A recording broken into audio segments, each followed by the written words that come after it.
Some promises are never written in ink. They're carved in silence, sealed in sand, and carried across miles of sky and memory. Sergeant Natalie Brooks wasn't just escorting a casket. She was guarding a vow made beneath foreign stars, whispered through the last breaths of a friend who once made the unbearable feel survivable. And when an airline policy tried to separate her from that sacred duty, it wasn't just a gate agent she faced. It was the quiet question that echoes in all of us. When no one else is watching, will you still stand for what's right? What happened next turned an ordinary terminal into a testament of honor and reminded everyone within earshot that dignity never asked for permission. It only asked for witnesses. Sorry, ma'am, you won't be allowed to escort the remains on this flight. The words sliced through the air like a cold blade, sharp and final. The noise of the terminal dimmed around Sergeant Natalie Brooks as those words echoed in her chest, reverberating with disbelief. She stood there, motionless, gripping her official orders in one hand and something far heavier in the other. A promise she had no intention of breaking. They told her it was policy, that rules overrode presence. But they were wrong. From the crowd, an older veteran slowly stood, straightening his back despite the years that bent it. Beside him, a widow clutched a folded flag to her heart, her eyes glistening with memory. And then, through the intercom, a calm and resolute voice broke through the tension. This soldier will not fly alone, not while I'm captain of this plane. Silence swept across the terminal, not the kind born from confusion, but the deep, reverent hush that blankets sacred spaces. In that moment, the ordinary layover transformed into something solemn, something holy. A vow had been kept. It wasn't just one soldier's stand. It was a collective remembering, a reminder that honor isn't something granted by regulation. It exists on its own, and it never asks for permission. What followed, no one forgot. But it wasn't the airline agent's indifference or the loudspeaker's cold professionalism that stayed with Natalie. No, what haunted her was another kind of silence, the one that fell after the gunfire stopped in the dry, scorching air of Kandahar. That silence was different. It carried weight, it held memory, and it bore a name. Daniel Reese, Private First Class. He wasn't just another soldier lost to war. He was the one who offered up his last protein bar when rations ran thin, who joked about the sweltering desert heat like it was just another sticky summer back porch in Georgia. He kept her grounded in the chaos, gave her something real to hold on to when everything else was spinning. He was the reason she survived more nights than she could ever count. At the gate, Natalie shut her eyes. The terminal blurred, and suddenly she was back there, on her knees in the sand, both hands pressed to his chest, trying in vain to stop the bleeding. His blood, warm and fast, slipping through her fingers. He had looked at her with a calm that felt unreal, a faint smile ghosting his lips even as his breath grew shallower. You know what to do, he'd whispered. She didn't want to believe it was goodbye, but Daniel had always known. He wasn't afraid of death. He was afraid of being forgotten. 2 weeks later, Natalie sat in a small living room in rural Kansas, her dress uniform crisp, her heart anything but. The room was filled with fading photographs, old medals tucked in shadow boxes, and the soft aroma of coffee that no one had poured. Daniel's mother, Mildred Reese, held Natalie's hands in both of hers, her touch gentle but weighted with loss. Her voice was soft, not weak but worn, sculpted by grief. He always said you were the only one who could bring him home, she murmured. Natalie nodded, her eyes filling, the pressure behind them building. She didn't speak. She didn't need to. Then came the request. It wasn't an order, not even a plea, just the aching wish of a mother whose son wouldn't be walking through the front door. Promise me, Mildred said, locking eyes with her. Promise me he won't come home alone. And Natalie had promised, with every fiber of her being. It wasn't something she said lightly. It was a vow, solemn and sacred, as if sworn beneath a blanket of stars. There was no official order written for it. It didn't need to be. It was the kind of promise that echoed beyond paperwork, beyond protocol. A bond stretched across time, silence, and death. That's why she stood now at the airport gate, jaw set and ticket trembling in her hand, staring down a bureaucratic system that saw her as just another passenger in line. They saw a name on a manifest. But Natalie, she saw a duty. She remembered the last words Daniel had scribbled into his journal, the one she'd found while carefully packing his personal effects. If I don't make it back, make sure someone like Natalie tells my story, someone who knew I existed beyond the uniform. Now she wasn't just accompanying a casket, she was carrying his life, his memory, his story, and a promise. So when the gate agent said, "You'll be rebooked separately," it wasn't just a logistical update. It was a line drawn in the sand. And Natalie Brooks had already crossed that line long ago. There was no going back. The terminal buzzed with everyday distractions. Families juggling strollers and snack bags, earbuds leaking pop music, the rumble of rolling suitcases blending into the constant hum of life in motion. But none of it reached her. She stood rooted, solid, as the world blurred around her. "Ma'am, you'll be rebooked onto a connecting flight through Denver," the agent repeated, his voice robotic, unaffected. "The remains will transfer separately and arrive in Kansas as scheduled." Natalie's jaw locked. "I'm the designated military escort for Private First Class Daniel Reese," she said slowly, her voice low but unwavering. "I have clearance to stay with him every mile." "That's not how we do it," the agent replied, barely looking up from his crewing. "Company policy doesn't account for full escort transfer on domestic connections." Natalie leaned in, her voice quiet but fierce, steel under silk. "Then your policy needs to remember what a promise means." She could feel the familiar sensation creeping in again, that bitter taste from her deployment days, the one that came every time someone told her to wait, to let someone else handle it, to stand down. She had followed orders then, but this wasn't about the chain of command. This was about something deeper. This was about honor.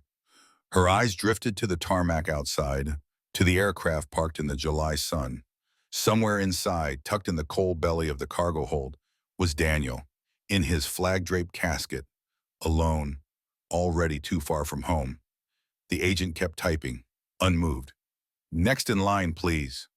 Natalie didn't budge. She didn't blink. Behind her, the man next in line hesitated. He could feel it, the weight of what was happening, the quiet resistance that shifted the energy in the room. A moment was beginning, one that wouldn't be forgotten.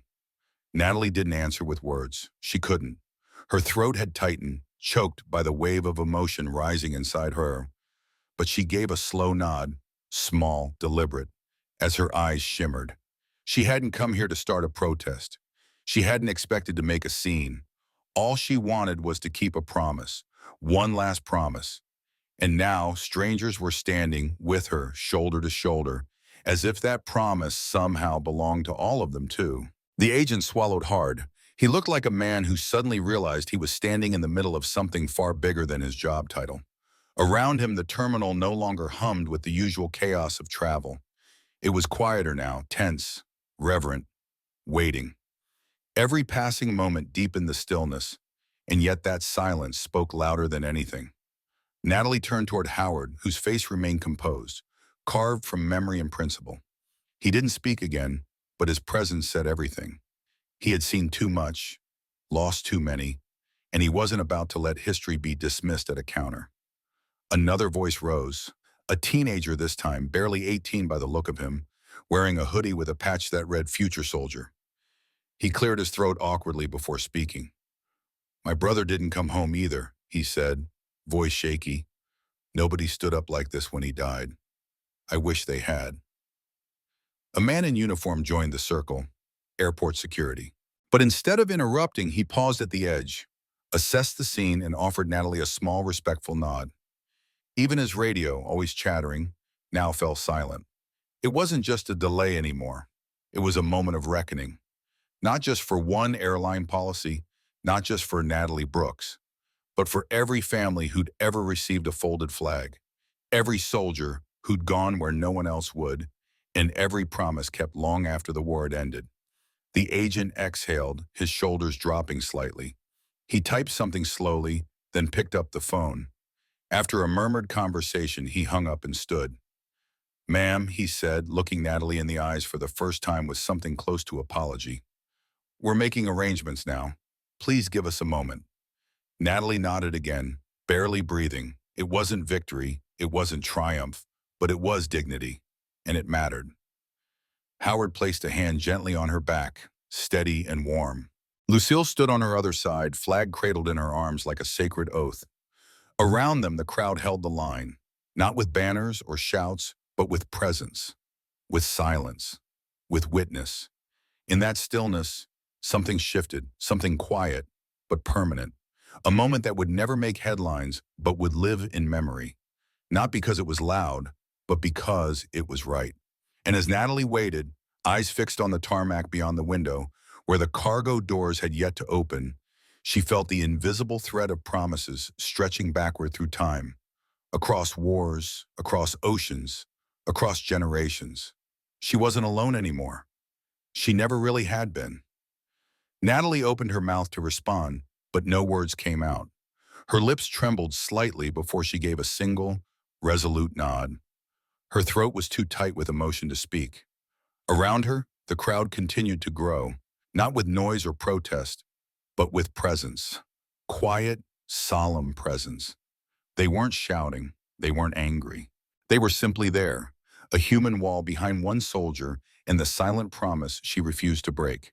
In that moment, the airport didn't feel like an airport anymore. It felt like something sacred, like a stand being taken, a moment being honored. The usual announcements still hummed faintly in the background, but the air carried something heavier now. Not tension, reverence. A kind of still, profound respect that had nothing to do with celebrity or fear. It came from bearing witness to a person holding fast to something larger than herself.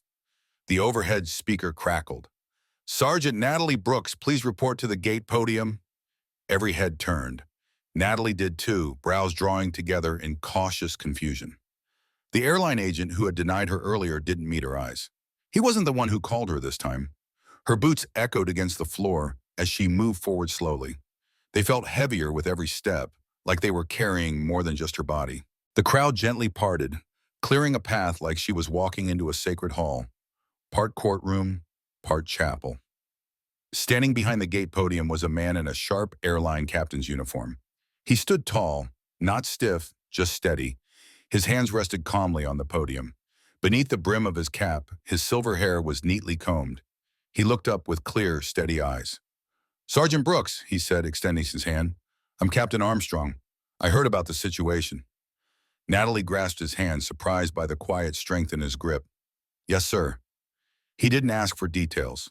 No questions about documents or procedures. No hesitation pretending this was some bureaucratic maze. Instead, his voice dropped to a low but unwavering tone. "I served too, Air Force. 28 years. I know what this means." Then he turned to the gate agent and to the still absent supervisor. He didn't raise his voice. He didn't have to. The shift in atmosphere was immediate. The kind of command that didn't rely on volume but an unshakable conviction. "This soldier," he said, gesturing to Natalie, "is escorting a fallen comrade. That is not a formality. That is not a courtesy. That is a sacred duty." The gate agent opened his mouth, but Captain Armstrong raised a hand, measured, calm, final. "I'm the commanding officer of this aircraft. You may manage the gate, but I am responsible for every soul aboard, living or lost. And I say she stays with him." The silence that followed was full, not awkward. It was agreement, affirmation. Natalie blinked, taken aback. She hadn't come expecting support, let alone from someone who had the authority to change the outcome. She had prepared to fight alone. And yet, here stood a man not there to argue but to stand beside her, to honor her promise with her, to protect her right to keep it.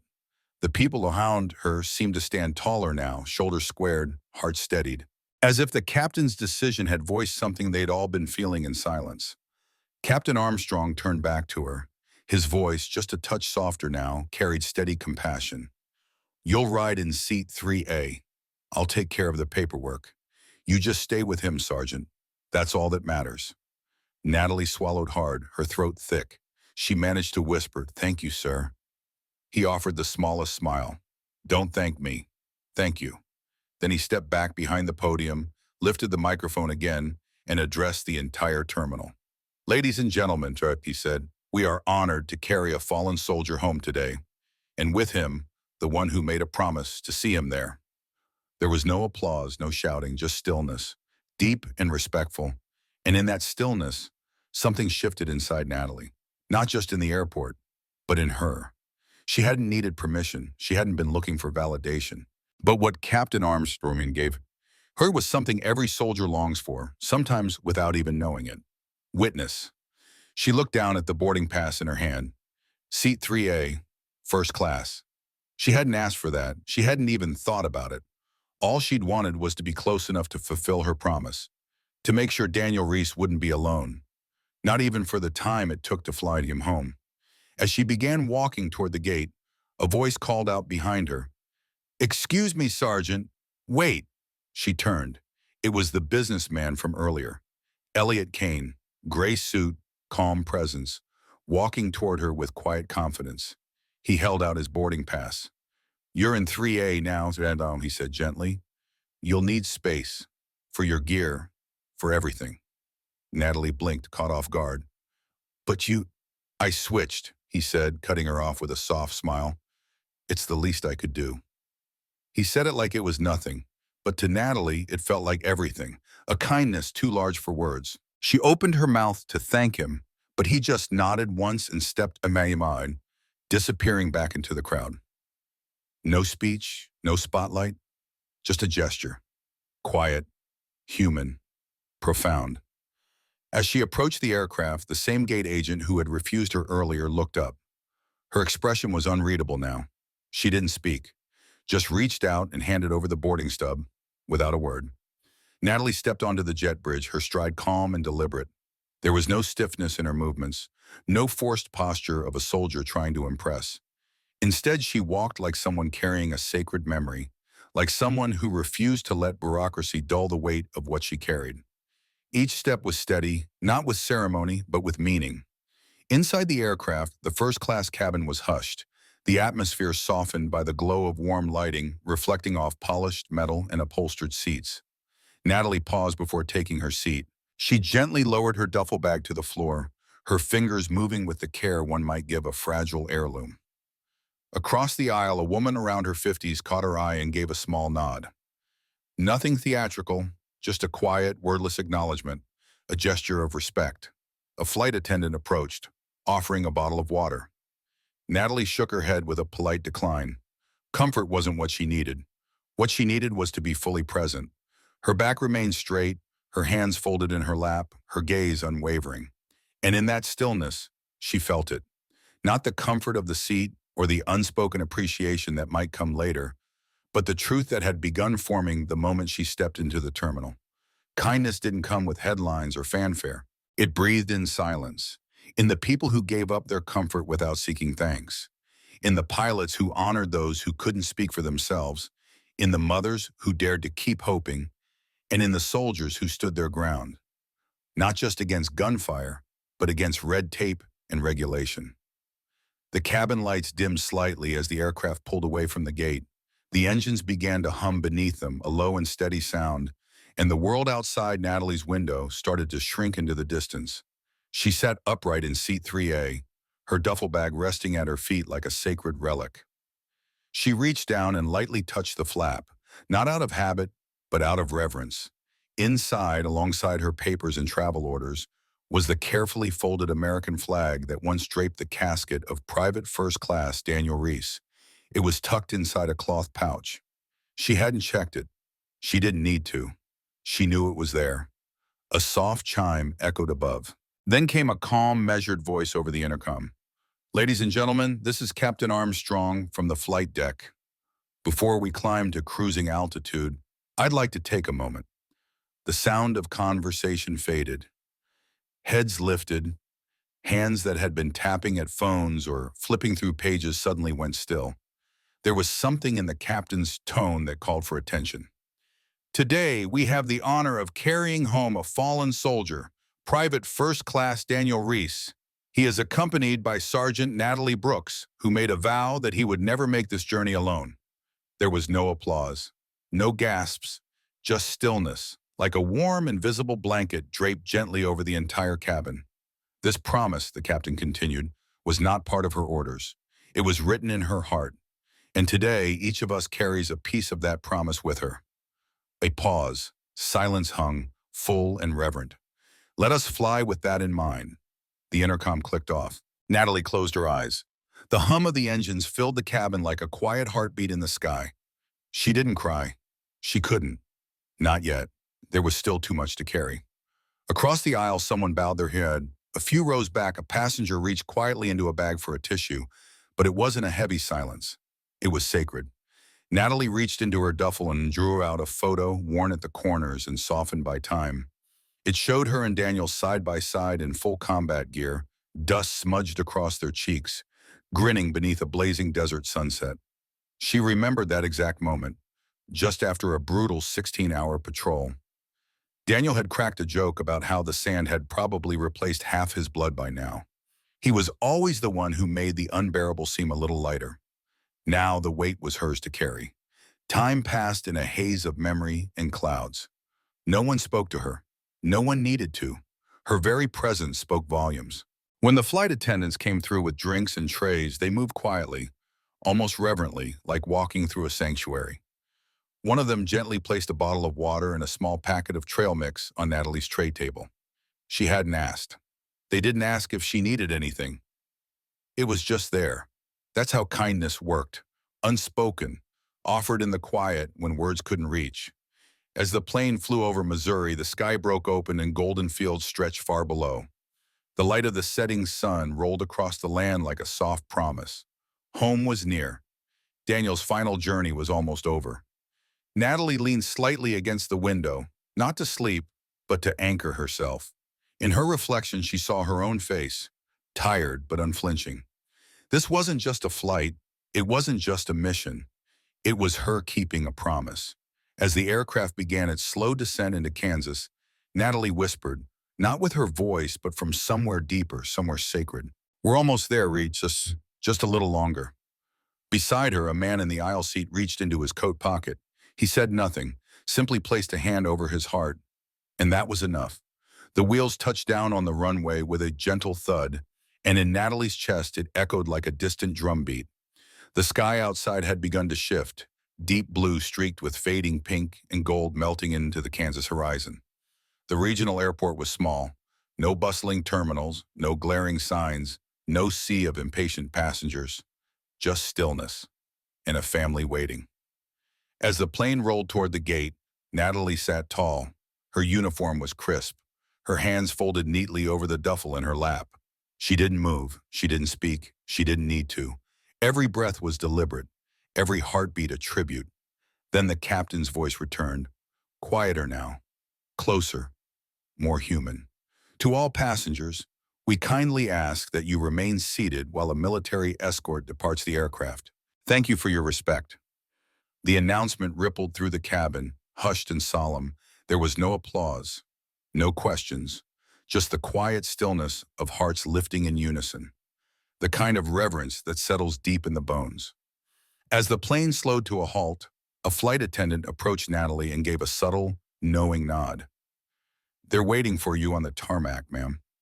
Natalie stood, not with ease, but with effort, the kind that came from memories pressing against her joints, not from the stiffness of the flight. She reached for her duffel bag, straightened her blouse, and stepped into the narrow aisle. As she moved toward the door, passengers began rising, not all at once, but in small, respectful waves, row by row. Some placed hands over their hearts. Others lowered their heads. In that sacred silence, Natalie didn't walk like a passenger anymore. She walked like someone carrying a sacred duty. The moment she stepped off the plane, the air embraced her like a benediction. Cool, steady, edged with the scent of cut grass and jet fuel. The light of early evening stretched shadows across the tarmac, soft and golden. And then she saw it, the long black hearse standing quietly beside the open cargo hold. Inside, a flag-draped casket was being carefully lowered. Daniel Reese had come home. 2 ground crew members, both the former servicemen, handled the transfer with a quiet reverence. At the base of the stairs stood Daniel's family. His mother, Mildred Ree, wore a modest navy blouse. Her hands, clinging to a crumpled tissue, trembled, but her back remained unbowed. Next to her was Jack Ree, Daniel's father, tall and silent. His face was carved with the lines of time and pain, unreadable except for the rim of red sorrow circling his eyes. Their gaze met Natalie's, and in that shared moment, words weren't needed. Natalie stepped forward, stopping just as the casket met the ground. Her right hand rose into a sharp salute. She held it for 5 full seconds, long enough to honor, long enough to remember, before lowering it. Then she moved toward Mildred. The older woman opened her arms without speaking, and Natalie embraced her with the strength of a soldier and the gentleness of someone who had carried a promise all the way across the world. "He was never alone," Natalie whispered into her ear. Mildred nodded slightly, her voice a breath. "I know, I felt it." Jack Ree reached out his hand. Natalie gripped it firmly, his silent grasp saying all the things he couldn't form into words. "Thank you for bringing our son home. Thank you for not letting him be forgotten." As they turned toward the hearse, Natalie walked beside the casket, her hand resting lightly on the flag. Each footstep felt like a goodbye. Each breath was an offering. She didn't shed a tear, not because her heart wasn't breaking, but because this moment didn't belong to her. It belonged to Daniel, to the people who raised him, to the vow carried through dust, distance, and sky.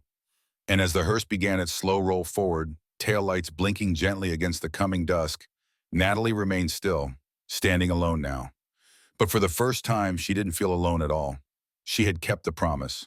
Daniel Reese was finally home. The funeral was quiet, simple, stripped of ceremony, untouched by grandeur. No polished ranks of uniformed brass, no roaring guns or high spectacle. Just family, a handful of friends, and the wind rustling through the tall grass that lined Evanfield Veterans Cemetery. The hearse made its way along the winding path. Natalie followed on foot, her steps measured and sure. Her uniform, though touched with dust, was crisp, her boots scuffed from the road behind. Her body ached, but not from what she still carried, from what she had finally started to let go. The casket was lowered beneath a sky heavy with the threat of rain, though not a single drop fell, as if even the heavens understood it wasn't the time to speak. Mildred held Jack's hand tightly as the chaplain spoke soft words about service, sacrifice, eternity. Words meant to comfort, but also to carry weight. Daniel's younger sister approached and laid a single sunflower gently across the flag. It didn't need a bouquet. That one flower was enough. Natalie remained a little distance away, unseen in her intention, unseen in her presence. She hadn't come to be recognized. She came to complete something. When the final prayer was spoken, the folded flag was handed to Mildred. Her fingers quivered as she received it, clutching it like something sacred and fragile, like something made of memory and grief. Natalie's breath caught in her throat. She remembered folding that same flag with her own hands, just the night before. And now she was giving it back, to where it truly belonged. A few feet away, a boy, no older than 10, lifted his hand in a salute, awkward and imperfect. But no one corrected him. It was flawless in its sincerity. The small gathering slowly began to drift away. Quiet embraces, lingering glances, whispered words that didn't need answers. Folded chairs, plastic water bottles tucked into coat pockets. A life remembered not in headlines, but in the stillness of goodbyes. Natalie waited, until most had made their way back to the parking lot, until the quiet was nearly complete. Then she stepped forward. She stood at the head of Daniel's resting place and whispered words no one else would hear. "You're home, Ree. Mission complete." No tears came. She simply bowed her head and let the silence speak in place of everything else.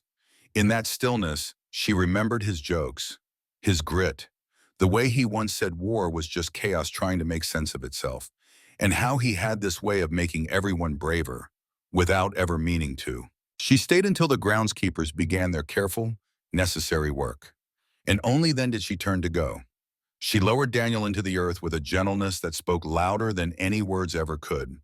Then, without a word, she stepped back, turned around, and began walking down the hill. Her boots didn't make a sound that echoed through the air. They carried weight, memory, purpose. There was no applause, no crowd waiting at the bottom of the hill, No one pinned a medal to her chest. No honor guard stood by to salute her sacrifice. But she didn't need any of that, because some acts of service go unseen. Some promises, when kept, don't bring medals or headlines. They bring something quieter and deeper. They bring peace, they bring dignity, they bring closure. And Sergeant Natalie Brooks carried all of that inside her as she walked into the dimming light of the early evening. She walked tall, not because of recognition, but because she had fulfilled something sacred. The last mile had been walked, and she hadn't walked it alone. Weeks rolled by. Sergeant Brooks returned to her post, slipped right back into her daily duties without fanfare. No speeches, no celebration. No one pulled her aside to ask what it had meant. The world around her continued with its steady rhythm. The routine of barracks life, the constant echo of boots in the hallway, the repetition that comes with discipline. But Natalie was different now. Not because she had done something heroic in the traditional sense, no headlines, no commander's letter, but because she had refused to do the easy thing when it mattered most. She never talked much about the flight, didn't upload pictures, didn't seek praise or recognition. That wasn't the point. But every now and then, when she noticed another soldier sitting alone, struggling in silence, feeling adrift, she would sit beside them. Not to fix anything, not to give advice, just to be there. Because she had learned the true power of presence. She had witnessed it firsthand, how ordinary strangers with no duty, no obligation, chose to stand tall for someone they never knew. An aging veteran, a widow, heavy with grief, a businessman in a tailored suit, a captain who had nothing to gain. None of them owed Daniel Reese a single thing, yet they gave him everything. And in that act, they reminded everyone watching that honor doesn't need approval. It only needs hearts willing to witness. Maybe in today's world, where policies, screens, and procedures shape our lives, we forget the simple weight of a human voice, the quiet strength of a hand placed gently on someone's shoulder, a seat given without being asked, a silent salute from a child who may not yet understand what service truly means, but instinctively respects it anyway. Natalie's story was never just about her, and it was never just about Daniel. It was about all of us. About what we choose to do when no one is keeping score. About the moments when dignity isn't a box checked by an institution, but a gift extended by one person to another. Freely, bravely, quietly. Sometimes the most important battles for someone's memory, for their legacy, don't take place in courtrooms or history books. They unfold quietly in airport terminals, at gate counters, on hushed flights back home. And when those moments come, it isn't uniforms or positions that matter. It's courage. It's compassion. It's showing up when no one else does. So now I ask you, have you ever stood beside someone simply because it was right? Have you ever kept a promise no one else even knew was made? If this story touched something in you, take a moment to share your own below. Leave a comment. Let someone out there know they're not alone in believing that quiet courage still matters, that silent honor still lives in the hearts of many. And if you believe stories like this deserve to be told, if you believe some heroes deserve to be remembered even when their names never make the news, then please like, subscribe, and share this forward. Because someone somewhere is still carrying a name the world may never know, and they shouldn't have to carry it alone. Thank you for watching. We'll see you in the next one.